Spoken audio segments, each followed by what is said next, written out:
আসসালামু আলাইকুম। আমি অ্যাডভোকেট ইমরান নিয়মিত প্র্যাকটিস করছি ঢাকা জজ কোর্টে। আজকে আলোচনার বিষয় হচ্ছে দুই শ্রেণীর মালিক ছাড়া কেউ নামজারি করতে পারবে না। প্রিয় দর্শক, সেই দুই শ্রেণী কারা, যারা ছাড়া কেউ নামজারি করতে পারবে না, সে বিষয় নিয়ে বিস্তারিত এই ভিডিওতে আলোচনা করছি।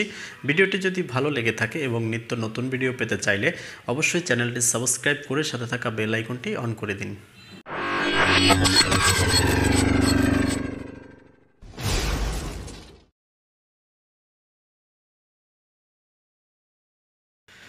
প্রিয় দর্শক, আপনারা ইতিমধ্যেই জেনেছেন নতুন সংস্কার হিসেবে কিন্তু আপনার নামজারি সহ খতিয়ান উত্তোলন এবং অন্যান্য যে ভূমি সেবাগুলো কিন্তু ইতিমধ্যেই চালু হয়েছে। প্রিয় দর্শক, আজকে আলোচনার মূল পর্ব হচ্ছে আপনার দুই শ্রেণীর মালিক ছাড়া কেউ নামজারি করতে পারবে না। প্রিয় দর্শক, কেন নামজারিটি আসলে কি ইতিমধ্যেই আপনারা জেনেছেন। নামজারি হচ্ছে কোনো ব্যক্তি যদি একটি সম্পত্তি ক্রয় করে বা ওয়ারিশ সূত্রে মালিক হয়ে থাকে, সে এই মালিক হওয়ার পরবর্তীতে ওই সম্পত্তির সরকারকে খাজনা পরিশোধ করার জন্য নামজারি করা একান্ত গুরুত্বপূর্ণ। কারণ যে ব্যক্তির কাছ থেকে সম্পত্তিটি ক্রয় করেছে অথবা যদি ওয়ারিশ সূত্রে পেয়ে থাকে, তাহলে আগে এক মালিক ছিল, সেই মালিকের নামে নামজারি হতো, খাজনা পরিশোধ হতো।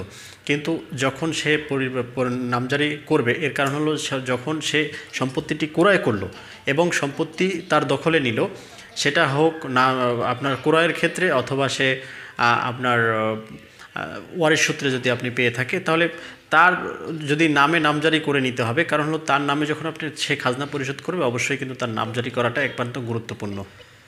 এখন সেই ক্ষেত্রে আপনার নামজারিটা করা কিন্তু একান্ত গুরুত্বপূর্ণ। এখন কোন কোন শ্রেণীর ব্যক্তিরা নামজারি করতে পারবে, এর আগে আমি বলে নিই যে এই অনলাইন সেবার আগে আমরা দেখতাম যে যে কোনো ব্যক্তি যে কোনো সম্পত্তি নামজারি করতে পারতো। দেখা গেল একটি সম্পত্তি ভাই নামজারি করেছে, বোন নামজারি করেছে, এখন আমি নামজারি করেছি, পরবর্তীতে এটা নিয়ে একটা ঝামেলা সৃষ্টি হতো। প্রিয় দর্শক, এখন আর সেই ঝামেলাটা করার সুযোগ নেই, কারণ সব কিছু এখন অনলাইন আছে, যার মাধ্যমে জানা যায় একটি সম্পত্তি এখন কার নামে নামজারি ছিল বা কার নাম থেকে নামজারি হচ্ছে এবং কোন কোন কোন ক্রাইটেরিয়াস রয়েছে, যে ক্রাইটেরিয়াস ছাড়া আপনি আসলে নামজারি করতে পারবেন না। প্রিয় দর্শক, আমি বলে রাখি, যদি নামজারি করতে চান, নামজারির একটা প্রসিডিউর রয়েছে, সেই প্রসিডিউর কি এবং কত টাকা খরচ হয়, যেগুলো আমি ভিডিও ডিসক্রিপশন বক্সে একটি লিঙ্ক দিয়ে দেবো, আপনারা চাইলে সেই ভিডিও থেকে দেখে নেবেন। প্রিয় দর্শক, দুই শ্রেণীর ব্যক্তি আছে যারা ছাড়া আর কেউ এখন নামজারি করতে পারবে না নতুন ভূমি সেবায়। এক নম্বর হচ্ছে সাবকবলা দলিল যার রয়েছে। প্রিয় দর্শক, আপনি একটি সম্পত্তি ক্রয় সূত্রে মালিক হয়েছেন, আপনার কাছে একটি সাবকবলা দলিল আছে, আপনি সাবকবলা দলিলের মাধ্যমে নামজারি করতে পারবেন। অর্থাৎ আপনি একটি সম্পত্তি ক্রয় করেছেন, ক্রয় সূত্রে আপনি সম্পত্তির মালিক। আপনি যে ব্যক্তির কাছ থেকে সম্পত্তি ক্রয় করেছেন, সে কিভাবে পেল তার একটি বায়া দলিল নিয়ে আপনি কিন্তু আপনার নামজারি করতে পারবেন। এছাড়া কিন্তু আপনার নামজারি আর সুযোগ থাকবে না। অর্থাৎ আপনি যদি সম্পত্তি ক্রয় সূত্রে মালিক না হয়ে থাকেন, তাহলে কিন্তু আপনি নামজারি করতে পারবেন না। দুই নম্বরটি হচ্ছে আপনার ওয়ারিশ সূত্রের কোনো ব্যক্তি যদি সম্পত্তির মালিক হয়। প্রিয় দর্শক, আপনি যদি ওয়ারিশ সূত্রের সম্পত্তির মালিক হয়ে থাকেন, তাহলে আপনি নামজারি করতে পারবেন। কিভাবে আপনি ওয়ারিশ সূত্রের সম্পত্তির মালিক হতে পারেন?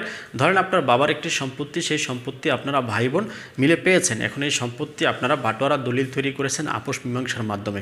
আপনারা বাটোয়ারা দলিল তৈরি করে কার নামে কতটুকু আছে সে বিষয়ে আপনারা একটা দলিল তৈরি করে রেজিস্ট্রেশন করে নিয়েছেন। এখন ওই রেজিস্ট্রেশন অনুযায়ী আপনার ভাগে যে সম্পত্তিটুকু রয়েছে, সেই সম্পত্তি এখন সরকারকে খাজনা পরিশোধ করতে হবে। সেই জন্য আপনার নামজারি করে ডিসিআর খুলে নেওয়া একান্ত গুরুত্বপূর্ণ। প্রিয় দর্শক, বাংলাদেশে দুই ধরনের খতিয়ান রয়েছে, একটি হচ্ছে সার্ভে সেটেলমেন্ট কর্তৃক রেকর্ডীয় খতিয়ান, আর একটি হচ্ছে নামজারি খতিয়ান। প্রিয় দর্শক, যদি আপনি খতিয়ান সম্পত্তিটা যখন ক্রয় করলেন অথবা সম্পত্তি আপনি ওয়ারিশ সূত্রে পেলেন, তখন যদি রেকর্ড জরিপ হয়ে থাকে, তাহলে ওই খতিয়ানে আপনার নাম উঠে থাকবে। আর যদি সেই খতিয়ান না থাকে, তাহলে অবশ্যই একটি নামজারি খতিয়ান সৃষ্টি করে ডিসিআর খুলে আপনারা কিন্তু আপনার নামে খাজনা পরিশোধ করতে হবে। প্রিয় দর্শক, না হলে সম্পত্তিটি কিন্তু আপনার হারাতে হতে পারে। এই দুই শ্রেণীর ব্যক্তি ছাড়া আপনার নামজারি করার আর সুযোগ নেই। কারণ এখন দেখা যায় যে সম্পত্তি আপনি সাবকবলা মূলে সম্পত্তি ক্রয় করলেন অথবা ওয়ারিশ সূত্রে সম্পত্তি আপনার দখলে নিলেন। এখন এই ওয়ারিশ সূত্রে নিয়ে একটা ঝামেলা সৃষ্টি হয়। প্রিয় দর্শক, সেই ঝামেলাটি কী? ঝামেলা হচ্ছে আপনার বাবার সম্পত্তি, আপনারা হয়তো ওয়ারিশ সূত্রে মালিক হয়েছেন, বাটোয়ারা কোনো দলিল তৈরি করেন নাই, শুধুমাত্র খতিয়ান দিয়েই আপনারা সম্পত্তি বিক্রি করার জন্য একেবারে তালেবাতাল হয়ে ওঠেন। আপনি হয়তো না, কিন্তু আপনার ভাই নত বোন তারা সবাই চায় যে সম্পত্তিটি কী করবে, আপনার খতিয়ান মূলে সম্পত্তি বিক্রি করে দেবে। এতে করে দেখা যায় যে আপনার সম্পত্তিও সে বিক্রি করে দিল। আপনার সম্পত্তিও সে বিক্রি করে দিল, আবার এমনও হয় যে আপনিও তার সম্পত্তি বিক্রি করে দিলেন। পরবর্তীতে যে ব্যক্তি সম্পত্তি ক্রয় করেছে, পরবর্তীতে দেখা যায় যে এটি নিয়ে একটা ঝামেলা সৃষ্টি হয়, ওই ব্যক্তি তখন এই দলিল বাতিলের মামলা করতে হয়, অথবা সে অগ্রক্রয়ের মামলা করে দিতে পারে আপনার ভাই। এটা নিয়ে একটা ঝামেলা সৃষ্টি হয়, কারণ এই নিয়ে ভাই ভাই মারামারি পর্যন্ত হয়ে যায়।